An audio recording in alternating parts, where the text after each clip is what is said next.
There are countless of reasons why EA sucks, but every once in a while, through EA Originals, a good game slips through and can even become a game of the year. Today we're going to take a look at a game that looked like it had that potential. So let's take a look at Immortals of Aveum. When this was announced, I remember it being a standout from the 2022 Game Awards. It's a first-person magic shooter, where instead of shooting guns, you shoot magic out your fingers. And to its core, that is what the game is. You play as this douchey protagonist, Jack, no C, and he's part of a group of thieves, along with Luna, who I guess is his best friend. There's really no romantic feelings there. Sandrak, the big bad, attacks Lucium, the last of the 5 kingdoms of Aveum, to bend the knee to the Richard kingdom, and in the process, Luna dies. So Kirkin, the Grand Magnus of the Immortals, takes Jack to fight in the Everwar because he showed unforeseen Treyarch Magnus abilities. Damn, all these words are so big. Which is just a fancy way of saying he can control all 3 forms of magic: red, blue, and green. Fast forward 5 years later under Kirkin, he has to defeat Sandrak and save Aveum. As you can tell from all that, there's a lot of lore here. There's just a lot of big words of high fantasy jargon. At first, to me, it's like they're just saying shit. It left me going, huh? But I can say it stays consistent, and slowly but surely you start to understand what they're actually saying to you. You do collect journal pages to read up on the lore of the game. It just felt a little bit too much to me, honestly. It became a bit overwhelming. But the gist is that the bad guy's doing bad things. I'm the new Hawkeye thinking I can solve everything. I screw up, I try to redeem myself. There's a few twists and turns, one that's way more obvious than the other. Hey, tan. Although it does felt like a lot in terms of the lore with the pages, it does legitimize this world building. Made it feel important, like I was peeking into a real epic world, just one I wasn't too keen on learning every single piece of information about. But I can also appreciate it's a totally new, interesting world. There are some dialogue choices that don't really go anywhere. You can lie to people, but don't feel like it comes into play later on, at least in the story anyway. Their speech is current, which threw me off a little bit, but it's okay. Jack is just a bit of a douche. I much prefer he was like the OG Jack with no C. And the story is just okay. There are a ton of characters, some better than others, but it was a cool mix there, and it was really awesome to see Gina Torres in the mix. The music feels current with epic high fantasy adventure stuff that fits with the game. Now, I feel I have to get this out the way from the jump because I did end up feeling pretty positive about this game, but there was just a few big negatives that you may have already noticed. The graphics are kind of rough. I played this on the Xbox Series S, so I'm guessing this is the worst version of it because it was just sitting there on the Game Pass, and I just experienced horrible pop-in. It looks hella blurry. I thought something was wrong with my capture card. I kept stopping and messing with the TV settings. It was just really distractingly bad. I did push through, but I know this would be in the way for a lot of people. I'm not really much in the whole technical sides, how many frames per second or gigahertz or whatever. Like I've said in most of my videos, I'm kind of blind, but this had enough issues that had me noticing. The other reviews I saw looked really good, so it may just be an Xbox Series S problem. So on behalf of EA, I'm going to apologize for this ass looking gameplay. I almost considered using someone else's capture to focus on the better parts of the game, but this is actually the reality for Xbox Series S players. It's on the Game Pass. It's a game that was talked about. Just looks blurry. There's a ton of popping. It looks kind of crunchy and grainy. Usually when there's a lot going on, it looks like the skill rainbow had diarrhea. Not to pile on the Game Pass, but it also crashed on me several times. First the sound would go out and it would freeze, and this would happen enough times that when the sound go out, I noticed and I knew it was going to happen. The game's going to freeze and going to crash. Luckily, I never lost my progress. Shoutouts to Modern Gaming, but this was still annoying. And on top of all that, in the 16th chapter, out of 18, mind you, I experienced a bug where I wouldn't get the objective marker. And these fools talking so many big word mumble jumbos, I had no idea where to go. There's a ton of locations you can go and fast travel to, so shoutouts to Reddit for guiding me through this chapter. It did thankfully come back after that chapter, but it was still annoying. If you played Immortals of Aveum, what did you play it on? Did you have any issues with it? I'd love to hear from you guys, so let me know down in the comments your experience with the game. And while you're down there, if you could subscribe to the channel, I would make you immortal. I don't actually have the powers to make you immortal, but I would promise you that if I ever did, I would track you and give you the powers of being immortal.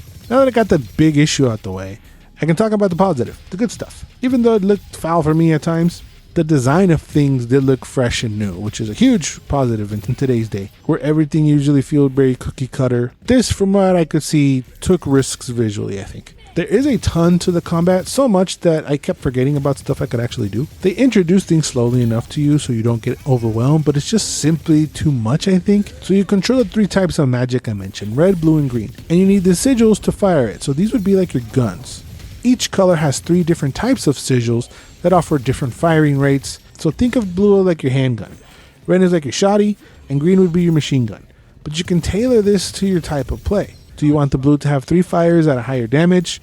Or have the blue be like this giant javelin thing that takes time to load up? Do you prefer 8 quick shots? It's kind of same with the rest. Do you want a red one with 1 big blast like a shotgun, or 4 medium-sized one? Or the green one that sprays a ton of the green bullets? Or maybe lesser shots with more accuracy? All this kind of stuff. So I like that the gameplay offers some customization in that way. It does take some time to start figuring out what works with what and what do you get used to, but it's never annoying to experiment. I'm not gonna lie, with EA's track record, I did get scared because I start to see the levels on the items and color-coded rarity bullshit, and all this coming from EA immediately made me think there are microtransactions, but I'm happy to say there is actually 0 microtransactions in this game. So there is a ton of sigils, plus rings and bracelets that boost your stats, and you also have a shield that when upgraded has cool effects like recovering your health or hurting enemies upon exploding. Plus, on top of that, you got the totems. So you got a green totem, which is like slime that slows down enemies and things for some puzzling later on. You got the red totem, which is a stone that shoots out a laser that can stun enemies and also be used to shine on these gems to get these eyes going for some puzzling as well. And the blue totem, which is a lash to pull you towards enemies or pull the enemies towards you depending on the size. And also used for some swinging around Aveum later on. And all this stuff works in a cooldown system and can be upgraded 3 times and up to 5 for the legendary items. At first it feels scary to upgrade because I didn't want to upgrade something and then come across something better and be like, well, I just freaking upgraded this, what's the point? But they did spread the better items out pretty well and hid them behind some backtracking too. I also like that you can see what you're equipping on Jack's hand. It's a little detail that got a lot of points for me. You can also upgrade Jack himself with the skill points as he's leveling up. There's a 3-colored skill tree for each color. You increase the color's damage, add effects to certain magic, stuff like that. The story missions are pretty linear, but as you get more stuff and abilities, more parts of Aveum starts open up to you, offering some backtracking. It's kind of weird because Aveum feels big, but kind of small at the same time. It might have been just like messy level design. When you look at the map, I had no idea where my ass was. It just looks like a transparent map with a bunch of dots on it. I had no idea that never really helped. Usually when you're playing, you know where you are and feel like you understand your surroundings, and I never really felt that. I just kept going forward. Yeah, you do backtrack where everything becomes a little bit more familiar. There are a ton of chests to open with gold to spend on the upgrades and on crafting new items. I did like the shooting of the crystals to open doors, and this done in a timely fashion and gives you chests, and shooting the floating lights for experience. That was cool. The shooting itself feels pretty good since it's magic and there's not like, it's not a gun, but there's still recoil and stats like that affect each sigil. It feels good. It's very responsive. It felt nice. There's also these portals with challenges that offer you even better rewards. So like I've already said, there's a lot to do for the completionist here. You can double jump and hover. These all work pretty well. Combined with the grappling, you get to do pretty fun platforming. It just all comes together very nicely. And they integrate everything pretty well that even though I said I did forget about stuff, the game kept reminding me about it. So on top of all those items I mentioned, there are also magic spells, aka the attacks. Green has a torrent that tracks enemies down and hits them with the bullets.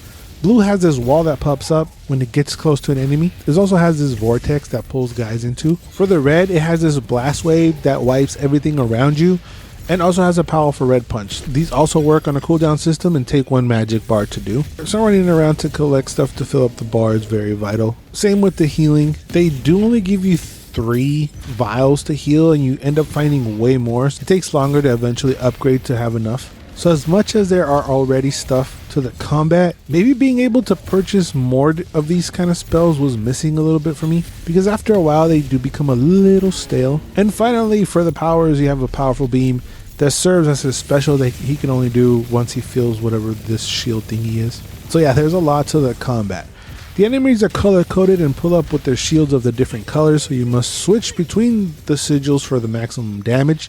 The game forces you to use every sigil type. You can use the blue magic on the red stone guy, but it's just not going to be as effective as using the red one on him. There are also these big some bitches that don't have no colors, so you just have to go ham on him and find what works for you. There's no ammo, but you do have to reload, so you basically just run around the level shooting and dodging foes.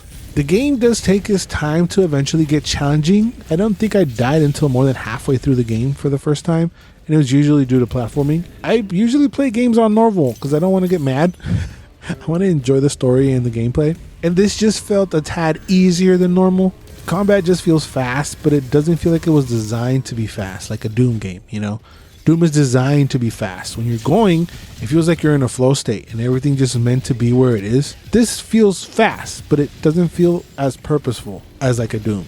It feels like it was modded to move fast instead of the speed being integral to the design. There are boss fights. There really isn't a whole lot to them other than run around and shoot. It's still good fun. You run, jump around, swing, hover around levels, shooting at cool different creatures, and in a different setting to explore for rewards with some backtracking. It's fun if you're really into that. It's just not a bad game, and it feels new. By shooting magic out of your fingers instead of having a gun, it felt fresh, and so did the world. I do recommend that you check it out depending on your hardware, of course, because it's so different and new. I see EA like that old friend that keeps letting you down, but you just have so many good memories with them, you just can't let them go because you believe in them. And when they screw up, they tell you next time will be better, but they keep messing up. But every once in a while, they get a good thing. They might drop a game of the year or an epic adventure, and you're reminded of their true potential. So as middle of the road that Immortals of Aveum actually is to me, I feel the need to, like a parent with their kids drawing, praise it. Tell them it's a good job and put it on the fridge because I ultimately did like Aveum. It was a huge risk for them. A magic shooter that, barring a few technical difficulties depending on the hardware, is actually pretty good. I've said it already. And features no microtransactions. I have to put that on the fridge so that EA knows that it did a good thing. And that is what we want. Untold stories, unheard voices, and unseen worlds to be discovered. That's their message. I didn't come up with that. I don't necessarily believe them when it comes to American McGee's Alice, the reasons why I explain in this video over here, but I believe them in Immortals of Aveum. Thank you guys for watching, and remember to always and forever, you do you.